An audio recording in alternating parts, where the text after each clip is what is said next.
இந்த காலை வேளையில் உங்களோடு இருப்பதில் மிகுந்த சந்தோஷம். கர்த்தர் நல்லவர். ஆமென். ஹல்லேலூயா, ஹல்லேலூயா. ஹாப்பி ஃபாதர்ஸ் டே. இன்றைக்கு தகப்பனார்களுக்கு வாழ்த்துக்களை மீண்டும் தெரிவித்துக் கொள்கிறோம். இன்றைக்கு ஜெபி அருவி உருவாக்கு என்கிற தரிசனத்தோடு நம்முடைய ஊழியத்தை நிறைவேற்றி வர கர்த்தர் நமக்கு உதவி செய்திருக்கிறார். ஹல்லேலூயா. தொடர்ந்து நாம் சில காரியங்களை வசனத்துக்கு நேராக நாம் கடந்து போகலாம். இந்த நாள் செய்தியினுடைய தலைப்பு, நீ தேவனால் பிறந்தவனா அல்லது தேவ பிள்ளையா? தேவ பிள்ளையானால் நீ என்ன செய்ய வேண்டும்? இன்னும் சொல்லப்போனால் இந்த ஃபாதர்ஸ் டேயில் அவர் அப்பாவானால் அல்லது நீ பிள்ளையானால் நீ எப்படி வாழணும்? ஹல்லேலூயா. அவர் அப்பானா பிள்ளை எப்படி இருக்கணும், அதை தான் நம்ம இன்றைக்கி பார்க்க போகிறோம். ஹல்லேலூயா. சத்தத்தை உயர்த்தி ஹல்லேலூயா. கர்த்தர் நல்லவர். இந்த அற்புதமான இந்த காலை வேளையில் ஒரு வசனத்தை கூட நம்ம வாசிக்கலாம். 1 யோவான் 5ஆம் அதிகாரம் 1வது வசனம். 1 யோவான் 5:1. 5ஆம் அதிகாரத்தின் 1வது வசனம்.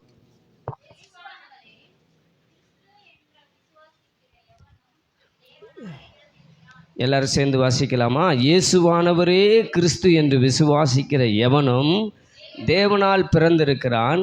பிறப்பித்தவரிடத்தில் அன்பு கூறுகிற எவனும் அவரால் பிறப்பிக்கப்பட்டவரிடத்திலும் அன்பு கூறுகிறான். கண்களை மூடி ஜெபிப்போம். தகப்பனே, நீர் எங்களோடு கூட பேசும். உம்முடைய நல் வார்த்தைகள் எங்களை உயிராக்கட்டும். உம்முடைய நல் வார்த்தையின்படி எங்களை வாழ வைப்பீராக. இன்றைக்கு கர்த்தர் எங்களோடு கூட பேசும். உம்முடைய நாமத்தை மகிமைப்படுத்தும். இயேசுவின் மூலம் பிதாவே, ஆமென். ஹல்லேலூயா, ஹல்லேலூயா. 1 யோவான் 5ஆம் அதிகாரத்தின் 1வது வசனம் சொல்லுகிறது, இயேசுவானவரே கிறிஸ்து என்று விசுவாசிக்கிற எவனும் எவளும் தேவனால் பிறந்திருக்கிறான். ஹல்லேலூயா. தேவனால் பிறந்த ஒரு அனுபவம், அல்லது அவர் அப்பா பிதாவேன்னு கூப்பிடுகிற ஒரு அனுபவம் ஒவ்வொரு தேவ பிள்ளைகளுக்கு இருக்கிறது. ஆமென். ஹல்லேலூயா. அவர் அப்பாவானால் அல்லது நீ பிள்ளையானால் நாம் எப்படி வாழ வேண்டும் என்பதை குறித்து ஒரு 4 காரியங்கள் வேகமாக சொல்லி நாம் ஜெபித்து நிறைவு செய்ய போகிறோம். ஆமென் சொல்லுங்கள். இன்றைக்கு நிச்சயமாக ஆவியானவர் என்னோடு கூட பேசுவார். எத்தனை பேர் ஆமென் சொல்கிறீங்க? ஆவியானவர் நம்மோடு கூட இடைப்படுவாராக. ஹல்லேலூயா. அப்போ நான் தேவ பிள்ளையானால் நான் எப்படி இருக்க வேண்டும்? பக்கத்தில் கையை பிடிச்சி கேளுங்க. நீங்கள் தேவ பிள்ளையானால் நீங்கள் எப்படி வாழ போகிறீங்க? அதை சொல்லுங்கள். நீங்கள் தேவ பிள்ளையானா எப்படி வாழணும்? எப்படி வாழ்கிறதுக்கு ஆண்டவர் சொல்கிறார். இந்த 1 யோவான் அந்த புஸ்தகத்தை நம்ம வாசிக்கும்போது கிட்டத்தட்ட 5, 6, 7 அதிகாரங்கள் மொத்தமாக. 1 யோவான், 2 யோவான், 3 யோவான். இதிலிருந்து தான் இன்றைக்கி நம்ம பார்க்க போகிறோம். இந்த யோவான் இயேசுவின் மார்பில் சாய்ந்து அப்பாவுடைய அன்பை அதிகமாக ருசித்தவர். அப்பாவுடைய மார்பில் இருக்கிற அத்தனை காரியங்களையும் அருமையாய் அறிந்தவர். இவர் சொல்லுகிற சில காரியங்களை நம்ம பார்க்க வேண்டியது அவசியமாக இருக்கிறது. ஆமென் சொல்லுங்க. ஹல்லேலூயா. தேவனால் பிறந்தவன் எப்படி வாழ வேண்டும்? 1 யோவான் 4ஆம் அதிகாரம் அதில் 3வது வசனம், 4வது வசனம். தேவனால் பிறந்தவர்களும் இருக்கிறார்கள், தேவனால் பிறக்காதவர்களும் இருக்கிறார்கள். நம்ம இந்த உலகத்தில் பிறந்த வாழ்வை குறித்து நாம் பிறந்த தினத்தை கொண்டாடுகிறோம். ஆனால் தேவனால் பிறந்த ஒரு அனுபவம் ஒவ்வொரு தேவ பிள்ளைக்கும் அவசியம். ஹல்லேலூயா, ஹல்லேலூயா. நான் கிறிஸ்தவ குடும்பத்தில் பிறந்ததினால் நான் தேவ பிள்ளையாய் மாறிவிட முடியாது. இயேசு கிறிஸ்துவால் நான் தொடப்பட வேண்டும், இயேசுவை நான் ஏற்றுக்கொள்ள வேண்டும். அப்பொழுதுதான் நான் தேவனால் பிறக்க முடியும். ஆண்டவர் சொல்லுகிறார், ஒருவன் ஜலத்தினாலும் ஆவியினாலும் பிறவாவிட்டால் தேவனுடைய ராஜ்யத்தை முதல்ல பார்க்கவே முடியாது. அதுக்கப்புறம் தான் பிரவேசித்ததில். முதல்ல காண மாட்டான், அப்புறம் பிரவேசிக்க மாட்டான். பார்த்தா தானே போகிறதுக்கு. அப்போ தேவனால் பிறக்கிற ஒரு அனுபவம் ஒவ்வொருவருக்கும் அவசியம். தேவனால் பிறப்பது அப்படின்னா, இந்த உலகத்தில் பிறப்பதற்கு ஒரு தாய் தகப்பன் எப்படி தேவையோ அதே போல ஆவியில் பிறப்பதற்கு தேவனால் பிறப்பதற்கு தேவன் அவசியம். ஆமென். அல்லேலூயா. நாம் இந்த உலகத்தில் மனிதர்களாய் பிறப்பதற்கு ஒரு தாயும் தகப்பனும் அவசியத்தை போல நான் தேவனால் பிறந்த ஒரு தேவ பிள்ளையாய் மாற வேண்டியது அவசியம். இந்த உலகத்தில் வாழ்கிற வாழ்க்கை எனக்கும் தேவனுக்கும் உள்ள ஒரு நல்ல உறவை அது பலப்படுத்துகிறதாய், உறவிலே நிலைத்து நிற்கிறதாய் இருக்க வேண்டும். அல்லேலூயா. எப்படி வாழ வேண்டும் என்கிற ஒரு 4 காரியங்களை இன்றைக்கு நான் உங்கள் மத்தியிலே சொல்ல போகிறேன். 1 யோவான் 4ஆம் அதிகாரத்தின் 3ஆம் வசனம் 4வது வசனத்தை எல்லாரும் சேர்ந்து வாசிக்கலாம். மாம்சத்தில் வந்த இயேசு கிறிஸ்துவை அறிக்கை பண்ணாத எந்த ஆவியும் தேவனால் உண்டானதல்ல. வருமென்று நீங்கள் கேள்விப்பட்ட அந்தி கிறிஸ்துவனுடைய ஆவி அதுவே, அது இப்பொழுதும் உலகத்தில் இருக்கிறது. பிள்ளைகளே, நீங்கள் தேவனால் உண்டாயிருந்து அவர்களை ஜெயித்தீர்கள். ஏனெனில் உலகத்தில் இருக்கிறவனிலும் உங்களில் இருக்கிறவர் பெரியவர். அல்லேலூயா. பக்கத்தில் கையப்படி சொல்லுங்க, உலகத்தில் இருக்கிறவனிலும் உங்களில் இருக்கிறவர் பெரியவர். அப்ப தேவனால் பிறந்தவனுக்கு அடையாளம் என்ன? எனக்குள் தேவன் வாசம் பண்ணுகிறார், நான் தேவனுடைய பிள்ளை. ஆமென் சொல்லுங்க. உங்க பேருக்கு முன்னால ஒரு இன்சியல் போடுவீங்க. உங்க பேருக்கு முன்னால ஒரு இன்சியல் போடுவீங்க. யாருடைய இன்சியல் அது? சொல்ல மாட்டேன்றீங்களே. பேர் வெறும் பேர்லாம் செல்லாது, இன்சியல் தேவை. நீங்கள் கவர்மெண்ட்டில் ஏதாவது ஒரு அப்ளிகேஷன் போடணும்னா உங்கள் பேரை எழுதி உங்கள் அப்பா பேர் போடணும். அதில் சன் ஆஃப் யார் அப்படின்னு போடணும், டாட்டர் ஆஃப் யாருன்னு போடணும். போடணுமா வேண்டாமா? உங்கள் அப்பா யாருங்கிறது அவசியம். அல்லேலூயா. நீ பிள்ளையானால் உங்கள் அப்பாவுடைய பேர் என்ன? நீ பிள்ளையானால் உங்கள் அப்பாவுடைய இன்சியல் என்ன? நீ பிள்ளையானால் உங்கள் அப்பாவுடைய சுபாவம் என்ன? நீ பிள்ளையானால் உங்கள் அப்பாவுடைய தன்மை என்ன? நீ பிள்ளையானால் உங்கள் அப்பாவுடைய தரம் என்ன? புரியுதா உங்களுக்கு? உங்கள் அப்பாவுடைய தரம் எவ்வளவோ அந்த அளவுக்கு பிள்ளைக்கு இருக்கணும். இல்லைன்னா தரங்கெட்ட பிள்ளை, இல்லைன்னா ஒழுக்கம் இல்லாத பிள்ளை. அப்படி அப்பாவுடைய சுபாவமோ அப்பாவுடைய குணமோ அப்பாவுடைய தன்மையோ இல்லைன்னா அது ஊதாரி பிள்ளை. ஆமாவா இல்லையா சொல்லுங்க. அல்லேலூயா. நம்பர் 1, தேவனால் உண்டாகணும். இங்கே என்ன சொல்லுது? தேவனால் உண்டாகவில்லை.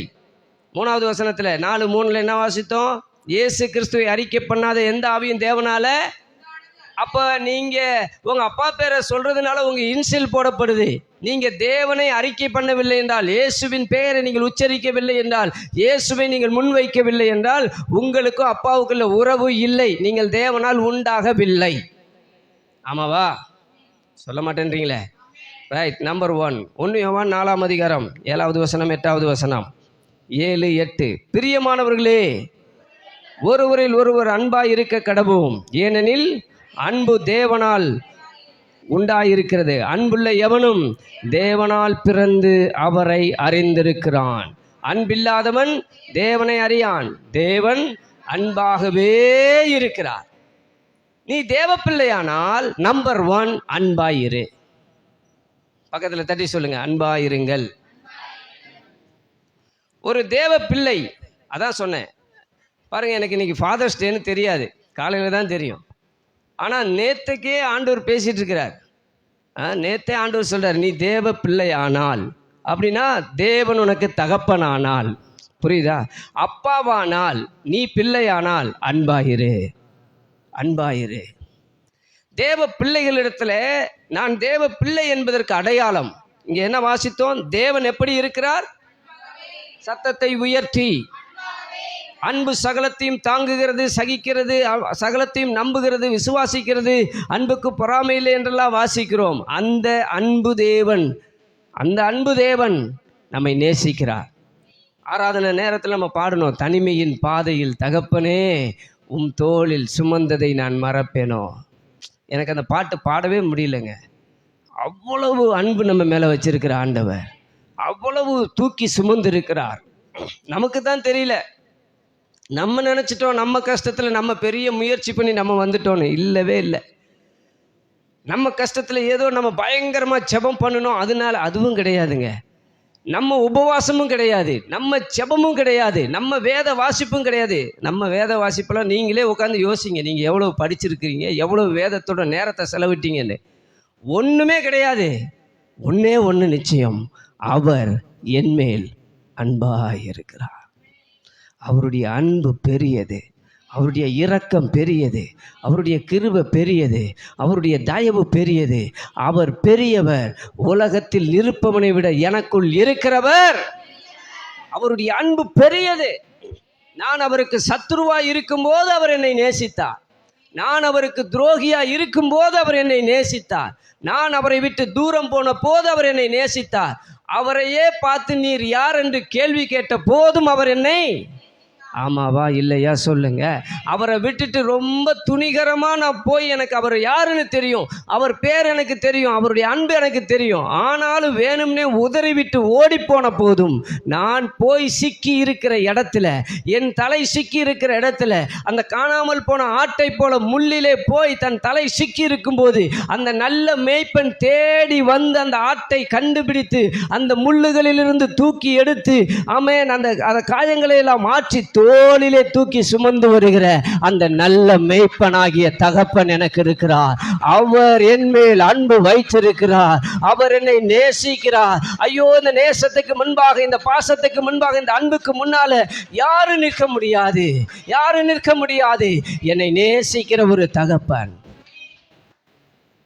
ஆகவே தேவன் ஒருவர் இருக்கிறார் என்று நீங்கள் நம்பினால், பிரியமானவர்களே, நீங்கள் ஒருவரில் ஒருவர் அன்பாய் இருக்க கடவோம். ஏனெனில் அன்பு தேவனால், அன்புள்ள எவனும் தேவனால் பிறந்து அவரை அறிந்திருக்கிறான். நான் தேவனால் பிறந்தவன், நான் ஏசப்பாவுடைய பிள்ளைனா அதுக்கு முதல் அடையாளம் என்னன்னா அன்பு. குடும்பத்தில் ஒருவரில் ஒருவர் என்ன செய்யுங்க, அன்பு செலுத்துங்கள். பிள்ளைகள் பெற்றோரிடத்தில் செலுத்த வேண்டிய அன்பு, பிள்ளைகள் பெற்றோரிடத்திலும் பெற்றோர் பிள்ளைகளிடத்திலும் செலுத்த வேண்டியது அன்பு. இந்த உலகம் அன்பிற்காக ஏங்கிக் கொண்டிருக்கிறது. இந்த உலகம் அன்பை எதிர்பார்த்து கொண்டிருக்கிறது. யாராவது ஒருவர் என்னை நேசிக்க மாட்டார்களா என்று நம்முடைய இருதயம் தவிக்கிறது. ஆமாவா இல்லையா சொல்லுங்க. எனக்கு அன்பு வேண்டான்னு யாராவது சொல்ல முடியுமா? சொல்ல முடியுமா? நான் வியாதியாக இருந்து என்னை பார்க்க வந்தீர்கள், என்ன தெரியுமா? அது அன்புக்கு ஏங்குதுங்க. நான் சிறையில் இருந்தேன், காவலில் இருந்தேன், என்னை பார்க்க வந்தீர்கள். ஐயோ, இந்த தனிமையில் என்னை யாருமே பார்க்க வரலைன்னா அன்புக்கு ஏங்குதுங்க உலகம். ஆமாவா இல்லையா சொல்லுங்க. உங்களுக்கு கோடி கோடியாக சொத்து இருக்கலாம், ஆனால் உங்களை விசாரிக்க யாருமே இல்லை. நீங்கள் ஆதரவற்ற அனாதை. ஆமாவா இல்லையா சொல்லுங்க. ஒரு பணமும் இருக்கலாம், இல்லாமல் இருக்கலாம், ஆனால் உங்களை சுற்றிலும் ஒரு அன்புள்ள கூட்டம் இருந்துச்சுன்னு வைங்க, உங்களை போல் ஐஸ்வர்யவான்கள் வேறு யாருமே கிடையாதுங்க. நான் நிறைய பார்த்துருக்குறேன், நிறைய பேரை பார்த்துருக்குறேன். சொத்து நிறைய இருக்குது, அவங்க செத்த பொழுது தூக்க 4 பேர் இல்லைங்க, அதுக்கு பணம் கொடுத்து ஆளை கூட்டிகிட்டு வர வேண்டிய சூழ்நிலைங்க. வசதி இருக்குது, வாய்ப்பு இருக்குது, பணம் இல்லையே, பணம் இருக்குது, ஆள் இல்லையே, மனித அன்பு இல்லையே. ஐயோ, அந்த மனுஷனா அவன் கொடூரக்காரன், அந்த மனுஷனா ஐயோ அவன் அவன் அவன் அவன் பேரையே சொல்லாதீங்க. ஒரு சிலரை பார்த்தா அவர்கள் அன்பில்லாத தன்மை வெளிப்படுகிறது. தேவ பிள்ளையே, உன்னிடத்தில் தேவன் எதிர்பார்க்கிறது ஒன்னே ஒண்ணுதான், அன்பு. உன் முழு இருதயத்தோடும் சொல்லுங்க, முழு பலத்தோடும், முழு மனதோடும், முழு ஆத்மாவோடும் யார் இடத்துல அன்பு செலுத்து? அங்க செலுத்து. முதல்ல உன் அறை வீட்டுக்குள்ள அன்பை செலுத்து. எப்படி நான் தேவனிடத்தில் அன்பு செலுத்துவது? எப்படிங்க அன்பு செலுத்த போறீங்க சொல்லுங்க. இன்னைக்கு சொல்லுங்க. இன்னைக்கு நீங்க தேவப்பிள்ளை, நான் தேவப்பிள்ளை. எப்படி அன்பு செலுத்துறது? எதை நான் எப்படி காட்டுறது அன்பை? சொல்லுங்க. ஏதாவது ஒன்று சொல்லுங்க. நீங்க சீக்கிரம் முடிச்சிடுறேன். சொல்லுங்க. தேவனை நான் நேசிக்கிறேன், தேவனை நான் அன்பு செலுத்துகிறேன், ஆண்டவரை ரொம்ப நேசிக்கிறேன். அடையாளம் என்ன? நீங்க இன்னைக்கு ஆண்டவரை நேசித்ததற்கு அடையாளம் என்ன? ஆண்டவர் மேல அன்பு வச்சிருக்கிறீங்க. யாராவது சொல்லுங்க. வாலிப பிள்ளைகளோ யாரோ ஒருத்தர் சொல்லுங்க. எப்படி உங்க அன்பை வெளிப்படுத்துவீங்க? நீங்க ஆண்டவரை நேசிக்கிறீங்கிறதுக்கு அடையாளம் என்ன? நேரம் கிடைக்கும் போதெல்லாம் அவரை ஆராதிப்பது. உம்மை முழு உள்ளத்தோடு, உம்மை முழு உள்ளத்தோடு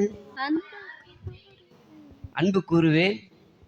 இன்னும் சரி, நேரம் கிடைக்கும் போதுதான் நேரம் எடுத்தா. அப்ப நம்ம எப்படி இருக்கணும்? நேரம் எடுத்து அவரை அன்பு செலுத்தணும்.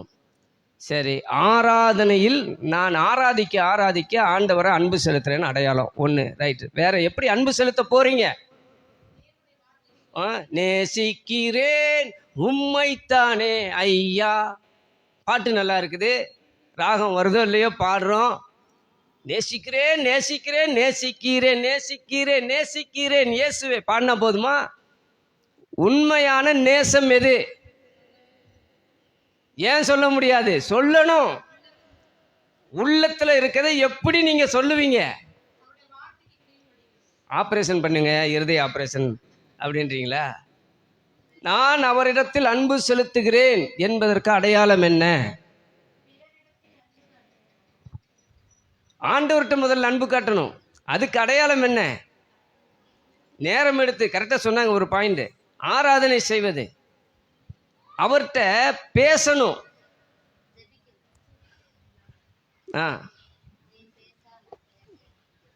நீர் பேச, நான் கேட்க, நான் பேசணும். அதிகாலையில், அருமையான வார்த்தை, அதிகாலையில் ஆண்டவர் என்ன செய்யணும்? தேடணும். அதிகாலையில் நமக்கு என்ன வரும்? நல்லா தூக்கம் வரும். தட்டி தட்டி எழுப்பி, தண்ணி ஊற்றி எழுப்பி பாருங்க எப்படியெல்லாம் வருது பாருங்க. எப்படி அன்பு செலுத்துவது? எதில் நம்ம காட்ட போறோம்? தியாகம். ஆண்டவர் அவருடைய அன்பை எதிலே காண்பித்தார்? சொல்லுங்க. ஆண்டவர் என் மேல் அன்பா இருக்கிறது எதிலங்க காமிச்சாரு? சிலுவையில் என்ன செஞ்சார்? தியாகமாய் பலியானார், ரத்தம் சிந்தினார், எல்லாத்துக்கும் மேல ஜீவனையே கொடுத்தார். யோவான் 3ஆம் அதிகாரம் 16ஆம் வசனத்தில் இதே யோவான் எழுதுறார். என்ன எழுதுறார்? யோவான் 3:16 மனப்பாடமா தெரியணும். இதுதாங்க கீவேர்டு. புதிய ஏற்பாட்டினுடைய திறவுகோல் வசனமே இதுதான். முழு பைபிளுடைய ஆதாரமே அதுதான். வாசிங்க. தேவன் தம்முடைய குமாரனை விசுவாசிக்கிறவன் எவனோ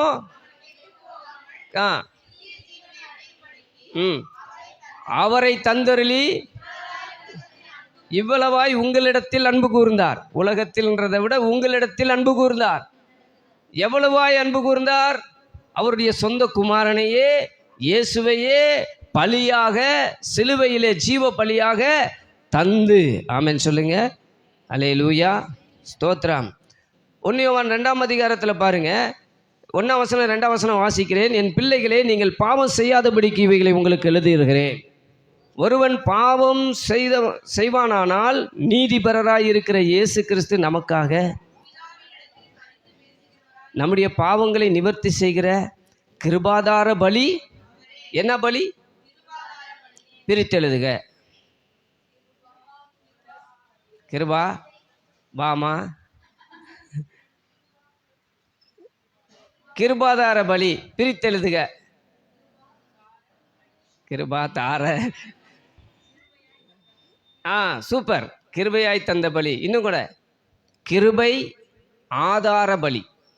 கிருபை ஆதாரம் பலி. ஓகேவா? 3ஆ பிரிக்கலாம். கிருபாதார பலி, கிருபை அது ஆதாரம், அதுதான் பலி. இந்த பலி ஆதாரமாய் இருக்கிறது, அந்த ஆதாரம் கிருபையாய் இருக்கிறது. இது 3ஐயும் சேர்த்தா அது அன்பின் வடிவமாய் இருக்கிறது. அந்த கிருபாதார பலியாக, கிருபையின் ஆதார பலியாக எனக்கு பதிலாய் அவர் சிலுவையில் ஜீவனை விட்டார். அவர் அன்புள்ளவர் என்பதற்கு அடையாளம் அவருடைய தியாகமான அந்த பலி, கிருபாதார பலி. எப்படி நான் அன்பு செலுத்த போகிறேன்? அதான் சொன்னேன். அதிகாலையில் நீங்கள் எழும்பி, நமக்கு நேரம் கிடைக்கும் போது என்பதை விட நேரம் எடுத்து, என்னால் எது முடியாதோ அதை ஆண்டவருக்கு அந்த நேரத்தை கொடுத்து அன்பு செலுத்த வேண்டும். இன்றைக்கு ஒரு தீர்மானம் பண்ணுங்க. நீ தேவ பிள்ளையானால் தேவனை நீ அதிகாலையில் தேட வேண்டும். அதிகாலையில் நீங்கள் தேவனை தேடலைன்னா அன்னைக்கு நீங்கள் நினச்சிக்கங்க, நீங்கள் தேவனால், அன்னைக்கு தான் சொல்கிறேன், நீங்கள் எழும்பாத அன்னைக்கு, இன்னைக்கு சொல்லலை, இப்போ தேடி வந்திருக்கிறீங்க. உங்களுக்கு ஒரு கிருபை. இன்றைக்கி ஆண்டவரை தேடிட்டீங்க. இன்றைக்கு உங்களுக்கு ஒரு வாய்ப்பு. நாளைக்கு என்ன பண்ண போகிறீங்க? காலையில் என்ன பண்ண போகிறீங்க? திங்கக்கிழமை வாலிபர்களுக்கு ஒரு வாய்ப்பு இருக்கிறதுனால திங்கக்கிழமை எழும்பிடலாம் 5 மணிக்கு.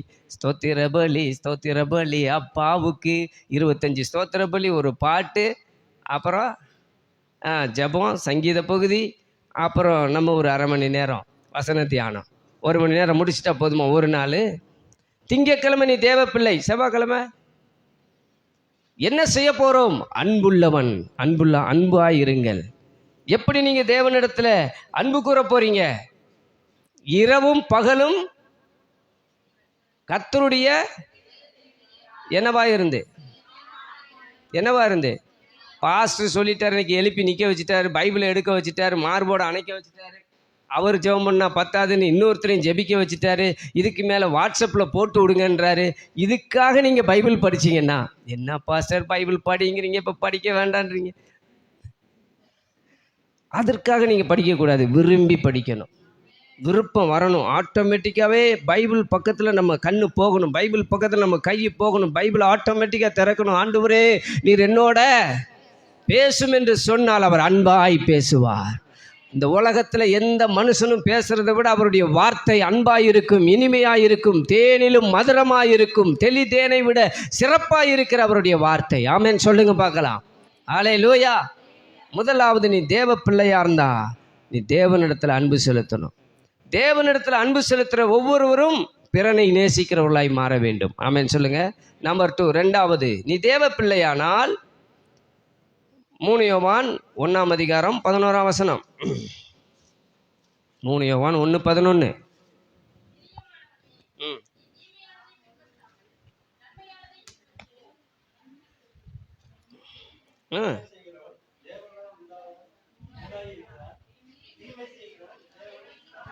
தேவனை காணவில்லை. பிரியமானவளே, நீ தீமையானதை பின்பற்றாமல் நன்மையானதை பின்பற்று. நன்மை செய்கிறவன் தேவனால் உண்டாயிருக்கிறான், தீமை செய்கிறவன் தேவனால் பிறந்தவன் அன்பாயிருப்பான். நம்பர் 1 தேவனால் பிறந்தவன். நம்பர் 2 நன்மை செய்வான். ரெண்டாவது, ஆண்டவர் சொல்றாரு நீ நன்மை செய். எப்படி நன்மை செய்வது? ஏசப்பா எப்படி நன்மை செஞ்சாரோ அதுபோல நன்மை செய்யணும். ஆமாவா இல்லையா சொல்லுங்க. தேவை உள்ளவர்களுக்கு நன்மை செய்ய வேண்டும். நன்மை யாருக்கு செய்ய வேண்டும்? மத்தேயு 5:44.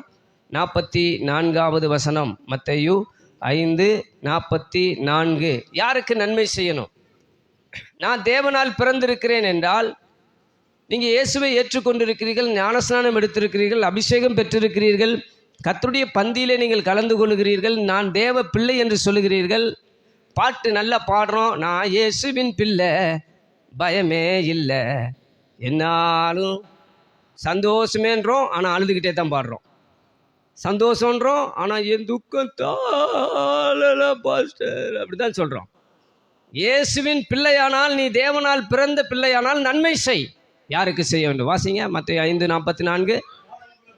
நான் உங்களுக்கு சொல்லுகிறேன், உங்கள் சத்துருக்களை சிநேகியுங்கள்,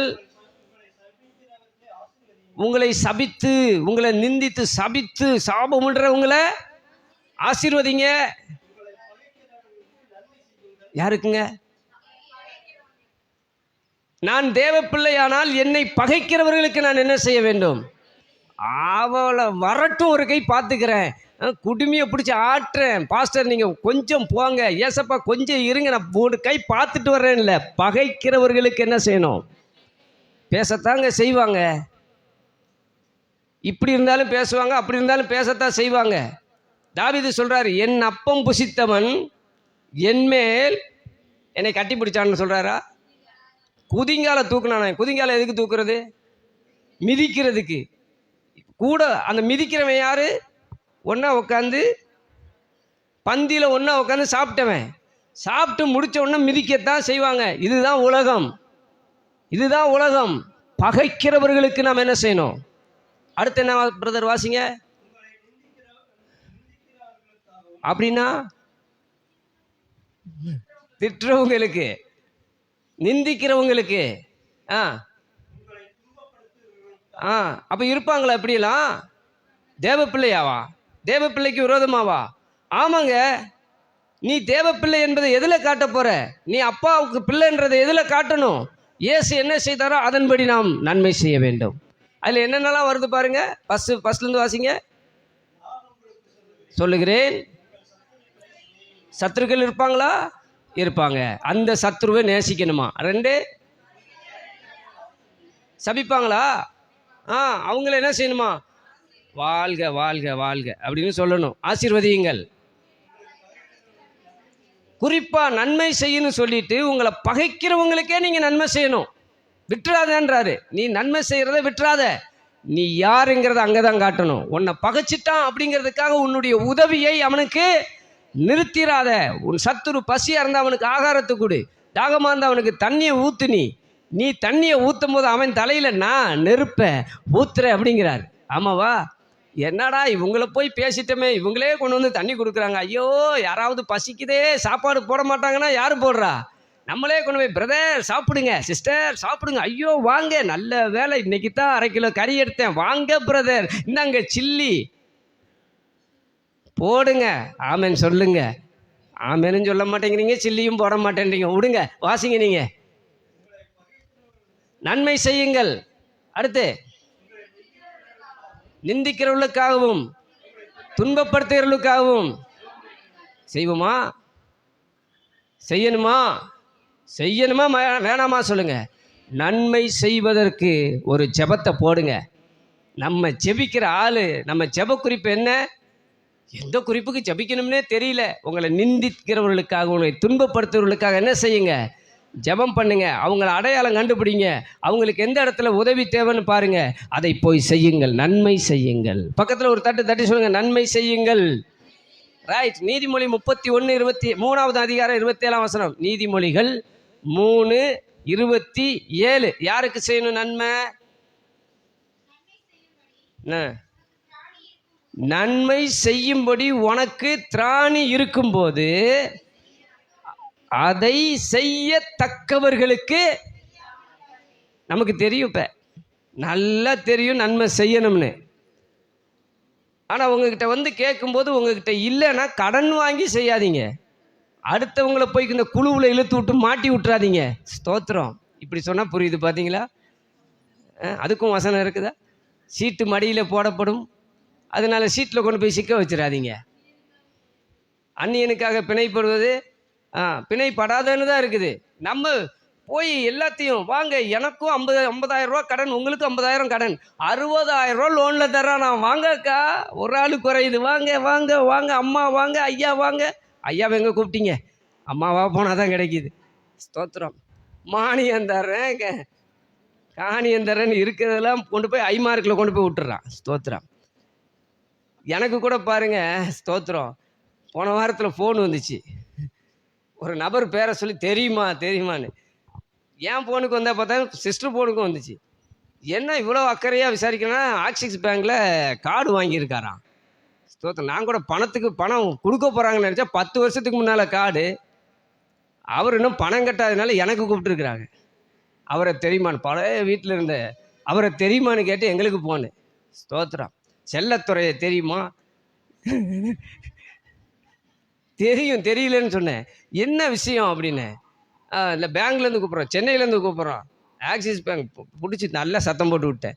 என்ன விஷயம்னா, அவர் பணம் கட்டலை. அவர் பணம் கட்டாததுக்கு எனக்கு கூப்பிட்றாங்க. என்னடா அவருக்கும் நமக்கு சம்மந்தமே இல்லையே அப்படின்னு பார்த்தா, அவர் ஜாமீனுக்கு என் நம்பரை கொடுத்துருக்கிறாரு.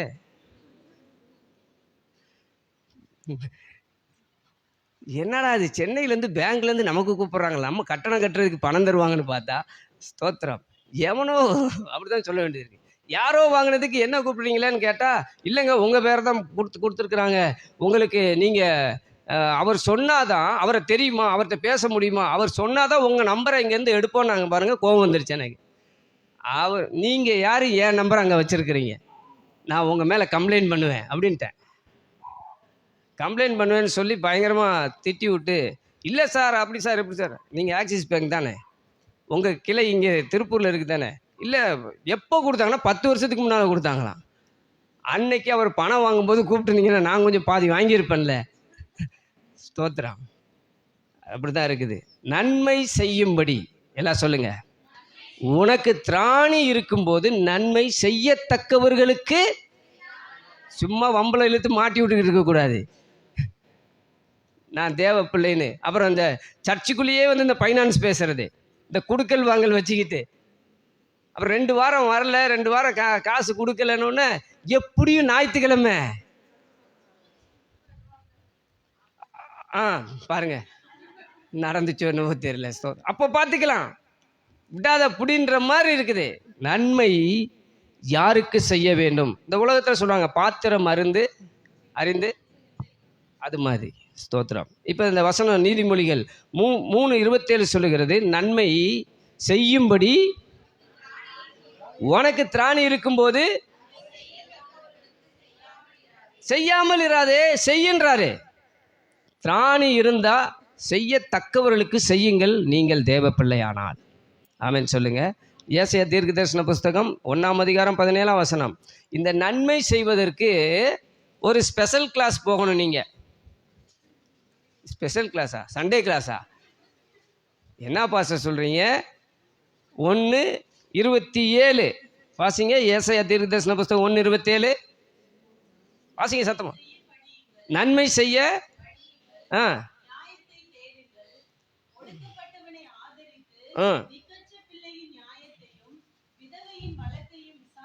அப்போ நன்மை செய்வதில் பல கேட்டகரி இருக்குது, பல விதத்தில் நீங்கள் செய்யலாம். நம்ம நன்மை செய்வோம், நம்ம நன்மை செய்கிறோம் என்று நம்ம நினச்சாலே, நீங்கள் நன்மை செய்யுங்கன்னா நம்ம என்ன தான் வருது? ஃபஸ்ட்டு நன்மை செய்யுங்க அப்படின்னு சொன்னாலே நமக்கு ஃபஸ்ட்டு எது தான் வரும் ஞாபகத்தில்? எது இருந்தால் தான் நன்மை செய்ய முடியும்னு நினைக்கிறோம்? சொல்லுங்க. நம்மளே அதுக்கு தானே போகிறோம். பணம் இருந்தால் தான் நன்மை செய்ய முடியும் என்று நினைக்கிறோம். இல்லை, பணம் ஒரு பகுதி. எல்லாருக்கும் பணப்பிரச்சனை இல்லைங்க. மறுபடியும் சொல்கிறேன், எல்லாருக்கும் பணப்பிரச்சனை இல்லை. எல்லாத்துக்கும் என்ன பிரச்சனை தெரியுமா? மனப்பிரச்சனை. விசாரிக்கணும். அவர்கள் தனிமையாக இருக்கும்போது அவர்களுக்கு ஆதரவாக இருக்கணும். எத்தனை பேர் ஆமென் சொல்கிறீங்க? நீங்கள் கண்டும் காணாமலும் போகிறதே நீங்கள் தீமை செய்கிறீங்கன்னு அர்த்தம். ஒரு தேவ பிள்ளை அழுது கொண்டு, ஒரு தேவ பிள்ளை கஷ்டத்தில் இருக்கும்போது அவர்களுக்கு உதவி, என்ன உதவி பெருசாக தேவை தெரியுமா? பயப்படாதீங்க பிரதர், நான் இருக்கேன்னு கட்டி அணைக்கணும். அவங்க கண்ணீரை துடைக்கிறதுக்கு என்ன வழி இருக்கோ அதை செய்யணும். ஆமென் சொல்லுங்க. எல்லாரும் கைவிட்டால் கவலைப்படாதீங்க சிஸ்டர், நாம் ஜெபிப்போம். சத்தத்தை காண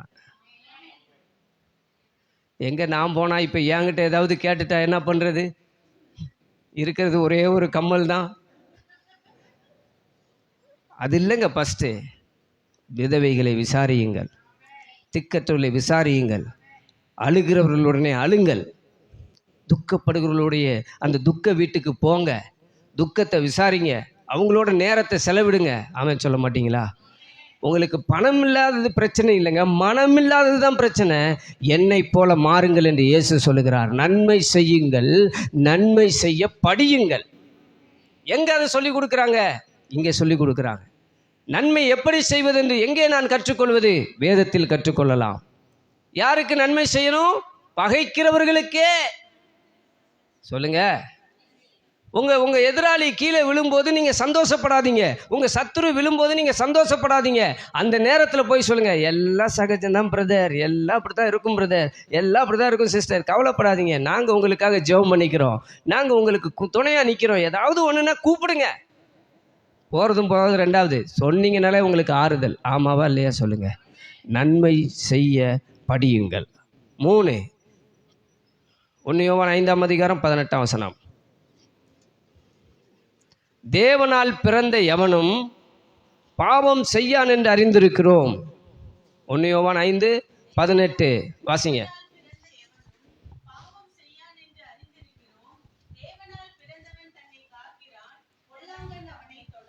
தேவனால் நான் பிறந்திருக்கிற தேவ பிள்ளையானால் 3வது என்னை காத்து கொள்ள வேண்டும்.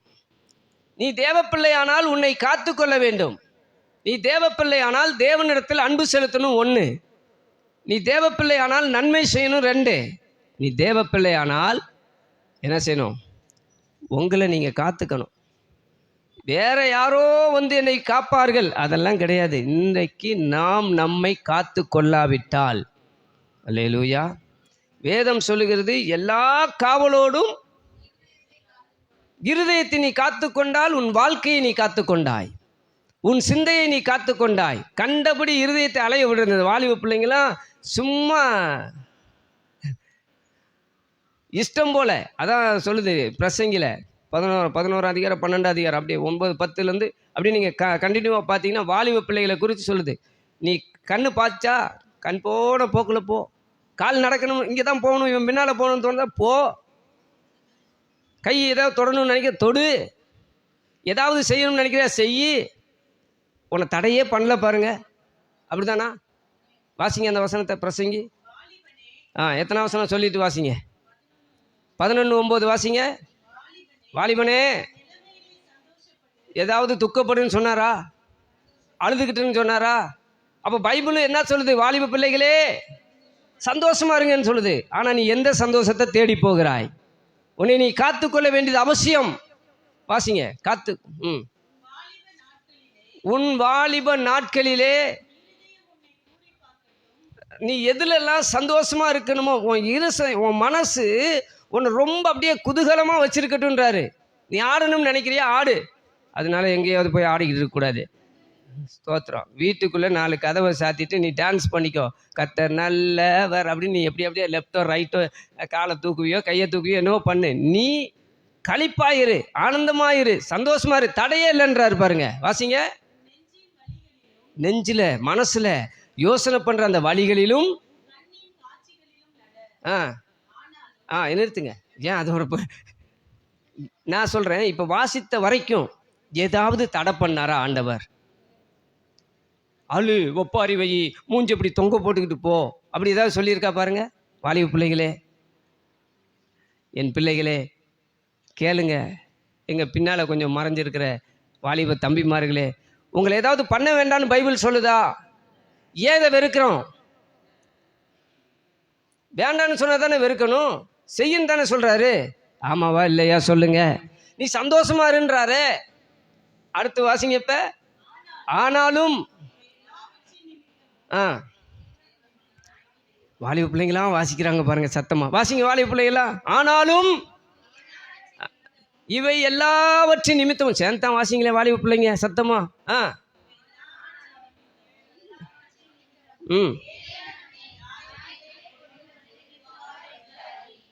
ஒரே ஒரு கண்டிஷன் தான் பண்ற.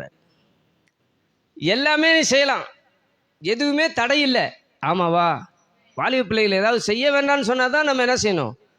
ஆண்டவரை கோவிச்சுக்கணும். என்ன இதெல்லாம் உங்களுக்கு தெரியுமா ஆண்டவரை? இப்போல்லாம் நாங்கள் என்ன 20s என்ன தூக்கேவா பார்த்தீங்க? அது கூட எனக்கு தெரியல. நான் கொஞ்சம் ஓல்டு. என்ன இப்படி சிரிக்கிறீங்க? ஓல்டு இஸ் கோல்டுன்னு சொல்ல வந்தேன். ஸ்தோத்திரம். அதெல்லாம் உங்களுக்கு தெரியுமா ஆண்டவரே? இப்போ என்ன நாங்கன்னா 2K கிட்ஸு ஆண்டவரே. நீ 3K கிட்ஸ் ஆனாலும் சரி, 4K கிட்ஸ் ஆனாலும் சரி, 5K கிட்ஸ் ஆனாலும் சரி, உனக்கு தடையில்லையே மகளே. இன்னும் 50 வருஷம் கழிச்சு இந்த பைபிளை படித்தாலும் என்ன சொல்லுது? உன் கண்ணின் காட்சியில் நட, உனக்கு இஷ்டம் போல போ. ஆனால் ஒன்று மட்டும் நினச்சிக்க மவனே மவளே, ஒன்றை நான் கொண்டு வந்து நிறுத்துவேன் ஒரு இடத்துல.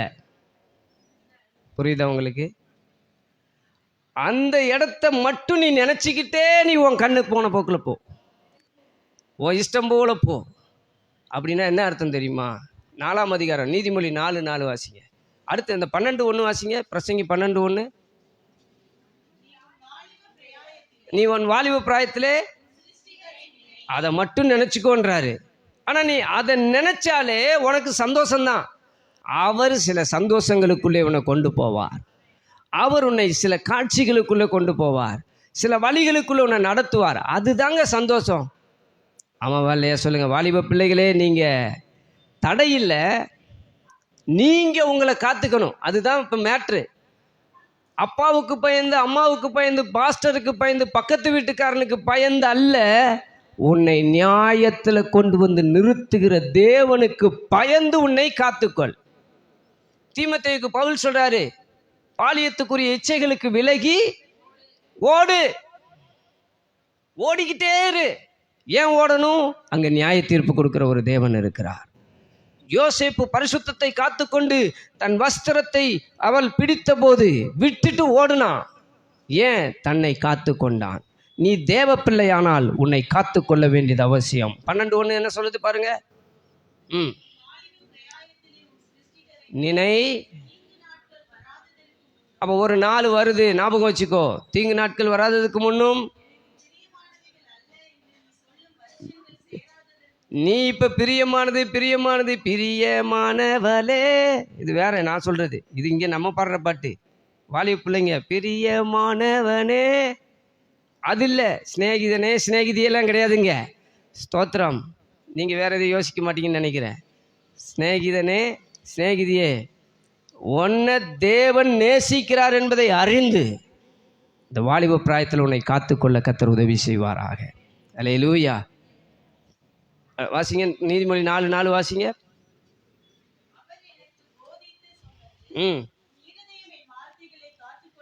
வாலிப பிள்ளைகளே, உங்களை காத்துக்கொள்ள வேண்டுமானால் உங்கள் இருதயத்தில் வசனத்தை நீங்கள் காக்க வேண்டும். வாலிபன் தன் வழியை எதனால் சுத்தம் பண்ணுவான்? தேவனே உம்முடைய வார்த்தையின்படி தன்னை காத்து கொள்வதினால் தானே. ஒன்னே ஒண்ணுதான் அவங்கள காத்துக்கொள்றதுக்கு இருக்குது. எது? வசனம். வசனத்தை வாசிக்காத நாட்கள் உங்களுக்கு व्यसனமாய் இருப்பதாக. அப்பா அப்படின்றீங்களா? வசனம் இல்லை என்றால் வாழ்க்கை व्यसனமாய் போய்விடும். வசனம் ரொம்ப இம்பார்ட்டன்ட். பேரண்ட்ஸுக்கு அதான் சொல்கிறேன், வாலிப பிள்ளைகள் வீட்டில் பைபிள் எடுத்து படிப்பதற்கு நீங்கள் அறிவுறுத்துங்கள். சொன்னால் கேட்கலைன்னா ஃபோன் பண்ணுங்க. நம்ம சொல்லி கேட்கலைன்னா அவர் பார்த்துக்குவார். அடிக்கிறவர் அடிக்கட்டும். ஆமேன்னு சொல்லுங்க. பிரம்பை கையாளாதவன் தன் புத்திரனை பகைக்கிறான். ஏன் நீங்கள் உங்களை உங்கள் பிள்ளைகளை பகைக்கணும்? ஆசையாக பெற்ற பிள்ளைய ஏன் அம்போன்னு விடணும்? ஆமேன்னு சொல்லுங்க. அல்லேலூயா. நீதிமொழிகள் 4:4 நம்ம என்ன வாசித்தோம்? வாசிங்க. காத்துக்கொள்ள கடவுது. சங்கீதம் 34:13 வாசிங்க. காத்துக்கொள்ளுங்கள். 3வது,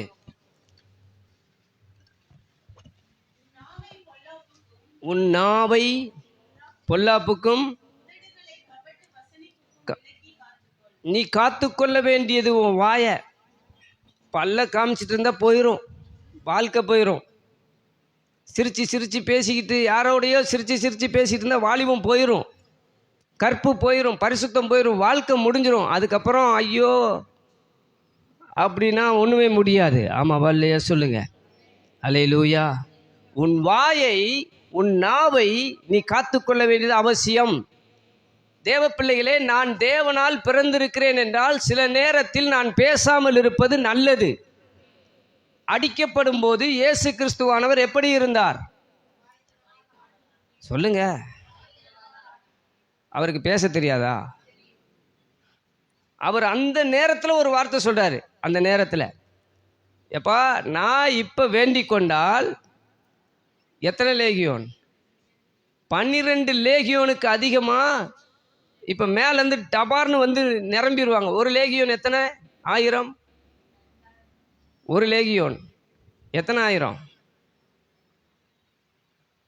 6000. லேகியோன் என்கிற பிசாசு 6000 பிசாசு இருந்துச்சு ஒருத்தனுக்குள்ள. எத்தனை பண்ணிக்குள்ளே போச்சு? ஐயோ, என்ன இப்படி? அதை கணக்குனாலே நமக்கு கொஞ்சம் கஷ்டம்தான். இங்கிலீஷு அறிவியல் அது மாதிரி கேட்டால்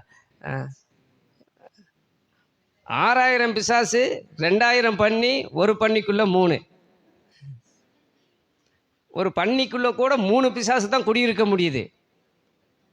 ஆனால் ஒரு மனுஷனுக்குள்ள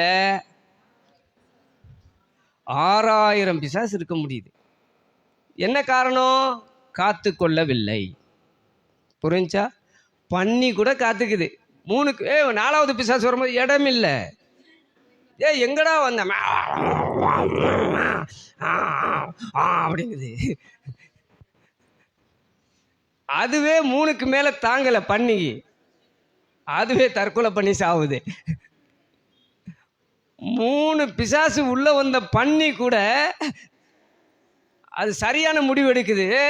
இது வந்துருச்சுடா, அது வரைக்கும் இது சாக்கடையில் தான் கிடக்குது. அதை விட மோசமா அந்த சாக்கடையில் கிடக்கிற பண்ணிக்கு கூட தெரியுது நம்மளை விட மோசமா தண்ணிலும் பொல்லாத பண்ணி கேட்டிருக்கும் போல இருக்கு. வேற இடமே கிடைக்கலையா? நானே சாக்கடையில் கிடக்கிறேன், வேற இடமே கிடைக்கல. யாரு வந்துட்டாங்க? சொல்லுங்க. ஐயோ, இயேசு வந்துட்டாரு, அதனால என்னால என்ன பண்ண முடியல? ஆமாம், எங்கேருந்து வர்றீங்க? எங்கேருந்து வர்றீங்க? பன்னி கேட்குது, எங்கேருந்து வர்றீங்க? அது ஒரு இத்தினோண்டு இருதயம் இருந்துச்சா? ஒரு மனுஷன் இருந்தானா? அவனுக்குள்ளேருந்து தான் வரோம். நீங்கள் 3 பேருமா? நாங்கள் 3 பேரா? நாங்கள் 6000 பேர். எத்தனை பேருக்குள்ள? ஒரே ஆளுக்குள்ள பன்னிக்கே சாக்காகுது. பன்னிக்கே தலை சுத்துது. தலை சுத்தி என்ன ஆச்சு? பன்னி எப்பா இந்த இந்த மேட்டரை கேட்கறதுக்கே எனக்கு தலை சுத்துது. எப்படா இருந்தீங்க எல்லாரும்? காத்துக்கொள்ளல, உள்ள போயிட்டோம். ஒன்று ஒன்றா உள்ளே இழுத்து போட்டு கடைசியில் தற்கொலை பண்ணி முடிவுதான் காத்துக்கொள்ளாதது. நீ தேவ பிள்ளையானால் உன்னை என்ன செய்ய வேண்டும்? ஒரு பன்னிக்கு தெரியுது 3 பிசாசுக்கு மேலே இடம் கொடுக்கக்கூடாதுன்னு. எத்தனை பேருக்கு புரியுது நான் சொல்கிறது? பைபிளில் தானே இருக்குது.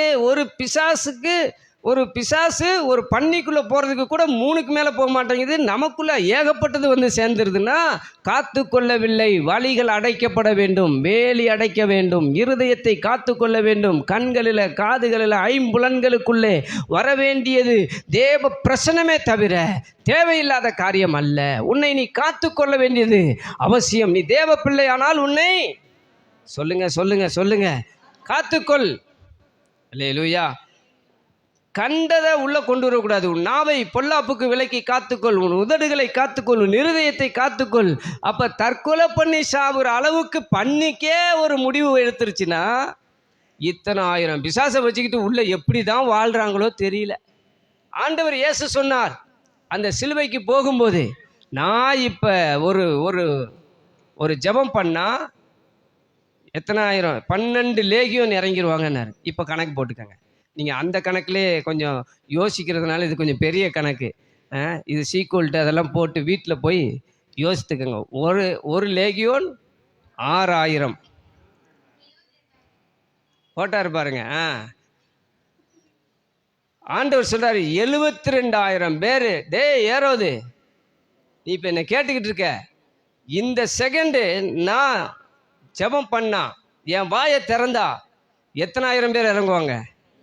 72,000 பேர் கதம் பண்ணி முடிச்சிருவாங்கப்பா. நீ அதிகாரத்தில் இருக்கிறன்னு ஆடாத. பரத்திலிருந்து ஒருவனுக்கு கொடுக்கப்பட்டால் ஒழிய ஒருவனும் இதை என் மேலே எனக்கு அதிகாரம் செலுத்த முடியாது. ஸ்தோத்திரா.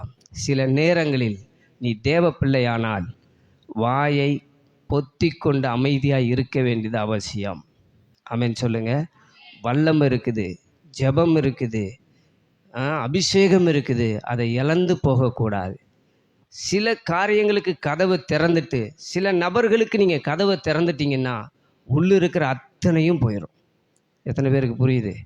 ரட்சிப்பை குறித்து ஜாக்கிரதையாக இருங்கள். உங்களுக்கு கொடுக்கப்பட்ட கிருபைகளை குறித்து ஜாக்கிரதையாக இருங்கள்.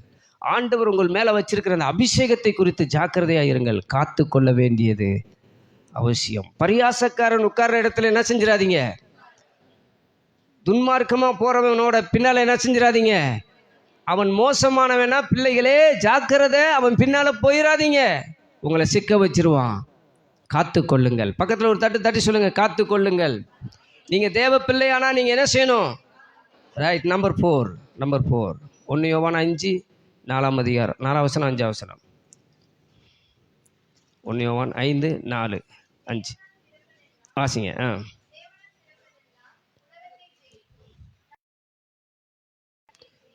தேவனால் பிறப்பதெல்லாம் உலகத்தை ஜெயிக்கும் நம்முடைய விசுவாசமே. இயேசுவானவர் தேவனுடைய குமாரன் என்று விசுவாசிக்கிறவனே அன்றி ஜெயிக்கிறவன் யார்? நான் தேவனால் பிறந்தவனானால் ஜெயிக்கிறவனாக இருக்கணும். 4வது, ஜெயிக்கிறவனாக இரு. தோல்வி தோல்வி தோல்வி, எல்லா பக்கமும் தோல்வி ஒரு தேவ பிள்ளைக்கு இருக்கவே இருக்காது. நம்ம உண்மையான தேவ பிள்ளையாக இருந்தால், உண்மையாக ஜெபிக்கிறவர்களாக இருந்தால், நிச்சயமாக சொல்கிறேன், நமக்கு ஜெயம் உண்டு. ஆமென் சொல்லுங்க. ஏன்னா நம்ம ஆண்டவர் யாருங்க? நம்ம அப்பா யாரு? நம்ம இன்சியல் போட்டிருக்குமே, அவர் யாரு? ஜெயிக்கிறவர். ஆமென் சொல்லுங்க. எங்கெல்லாம் எதையெல்லாம் ஜெயித்தார் அவரு? உலகத்தை, மாம்சத்தை, பிசாசை. எல்லாம் சொல்லுங்க. உலகத்தை, மாம்சத்தை, பிசாசை அவர் ஜெயித்தார். ஆகவே மரணத்தில் இப்படி வந்து நின்று கடைசியாக கேட்குறாரு, மரணமே, பாதாளமே, எல்லாத்தையும் ஜெயிச்சிட்டேன் நீ இன்னைக்கு பார்த்தியா நான் ஒன்று சொல்லுங்க. நிச்சயமாகவே முடிவு உண்டு. உன் நம்பிக்கை யுத்த நாளுக்கு ஜெயமோ? சொல்லுங்க. அவர் பிள்ளைனா அவர் எனக்கு ஜெயத்தை கொடுப்பார். நம்முடைய தேவனாகிய கர்த்தர் எல்லா இடங்களிலும் எங்களை கொண்டு வெற்றி சிறக்க பண்ணுகிறார். ஒரு இடத்துல எனக்கு தோல்வி இல்லை. எத்தனை பேர் ஆமென் சொல்லுங்க? பக்கத்தில் கையை பிடிச்சி சொல்லுங்க, தோல்வி இல்லை, ஜெயம் எனக்கு. நல்லா சொல்லுங்க, தோல்வி இல்லை, ஜெயம் எனக்கு. நான் உலகத்தை ஜெயிக்க வேண்டும். தானியேல் 6:28 நீங்க வாசித்துக் கொள்ளுங்க. அதுல சொல்லுது, தானியேலின் காரியம் ஜெயமாயிருந்தது தரிவியின் ராஜ்யபாரத்தின் காலத்திலும். தானியேல் 6:28 2 ராஜாக்களுடைய நாட்களிலும் வாசிங்க. தரியுவின் ராஜ்யபார காலத்திலும் கோரேசுடைய ராஜ்யபார காலத்திலும் அந்த தானியேலின் காரியம் ஏன் ஜெயமா இருந்துச்சு? தானியேல் தேவ பிள்ளை என்பதை நிரூபித்து காண்பித்தான். அவன் தேவனுடைய தாசன். ஆமென். பரலோகம் அவனுக்கு பதில் கொண்டு வரும்போது சொல்லுகிறது, பிரியமானவனே, நீ ஜெபிக்க தொடங்கின முதல் நாளே உனக்கு பதிலை கொண்டு வந்துட்டேன்றான். கேப்ரியல் தூதன், பிரதானமான தூதனை கொண்டு வர்றானா அவன் தேவனால் பிறந்தவனுங்க. ஆமென் சொல்லுங்க. நீங்களும் நானும் தேவ பிள்ளையானால் ஜெயிக்கிறவர்களா இருக்கணும். ஆமென் சொல்லுங்க. அவங்க இப்படி இவங்க இப்படி அதனால எனக்கு முடியல. எந்த கம்பெனி ஓனரா இருந்தாலும் சரி, நீங்க எந்த இடத்துல வேலை செய்யறவங்களா இருந்தாலும் சரி, படிக்கிறவங்களா இருந்தாலும் சரி, எந்த டீச்சர் எப்படியோ அதெல்லாம் நமக்கு தேவையில்லை. உங்க காரியம் ஜெயமாக இருக்கும். ஆமென் சொல்லுங்க. ஜெய கிறிஸ்து எனக்கு முன்பாக இருக்கிறார். ஆமென் சொல்லுங்க. யுத்தத்தில் வல்லவர் என்னோடு இருக்கிறார். அவர் எனக்கு தோல்வியை அனுமதிப்பதே எல்லா இடங்களில் என்னை கொண்டு வெற்றி சிறக்க பண்ணுகிறேன் தேவன் எனக்கு இருக்கிறார். ஆமென் சொல்லுங்க. நீ தேவ பிள்ளையானால் நீ தோற்று போகிறவன் அல்ல, தோற்று போகிறவன் அல்ல, நீ ஜெயிக்கிறவன், ஜெயம் பெற்றவன், வெற்றி பெறுகிறவன். பக்கத்தில் ஒரு தட்டி சொல்லுங்க, நான் ஜெயிக்கிறவன், நான் வெற்றி பெறுகிறவள். சொல்லுங்களேன். நல்லாதான். இதுவரைக்கும் நடந்ததை பேசாதீங்க, இனிமேல் நடக்க போகிறத பேசுங்க. கடன் அதில் ஒரு வெற்றி, குடும்ப வாழ்க்கை அதில் ஒரு வெற்றி, தரித்திர வாழ்விலிருந்து ஒரு வெற்றி, ஒரு ஜெயம் எனக்கு உண்டு. குறைவிலிருந்து ஒரு பெரிய வெற்றி, வியாதியிலிருந்து ஒரு பெரிய வெற்றியை நான் எடுக்க போகிறேன். நம்புறீங்களா? எத்தனை பேர் நம்ப முடியும்? நீதிமொழிகள் 24:6 சொல்லுகிறது, ஆலோசனைக்காரர் அநேகர் இருந்தால் அங்கே ஜெயம் கிடைக்கும். வாசிங்க. 24:6 நீதிமொழிகள்.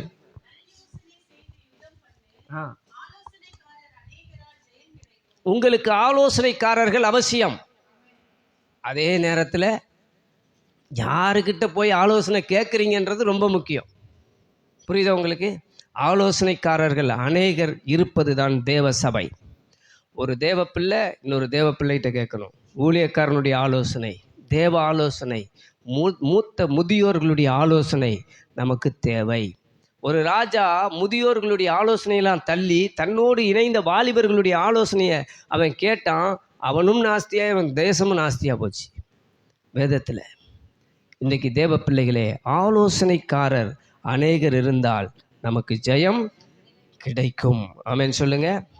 என்னாகவும் 13:30 நம்ம வாசித்து ஜெபிக்க போகிறோம். என்னாகவும் 13ஆம் அதிகாரம் 30வது வசனம். அமர்த்தி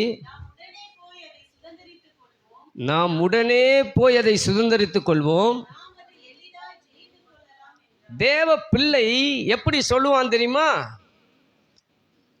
அதெல்லாம் சிம்பிளுங்க, இதெல்லாம் எனக்கு முன்னால ஜுஜுப்பி எல்லாம் சொல்லுங்க. ஏன் சொல்ல மாட்டேங்க? இங்கே சொல்ல மாட்டீங்க, ஆனால் வேற பக்கம் சொல்லுவீங்க. நீங்கள் சொல்கிறது தான் நான் சொல்கிறேன். இதெல்லாம் எனக்கு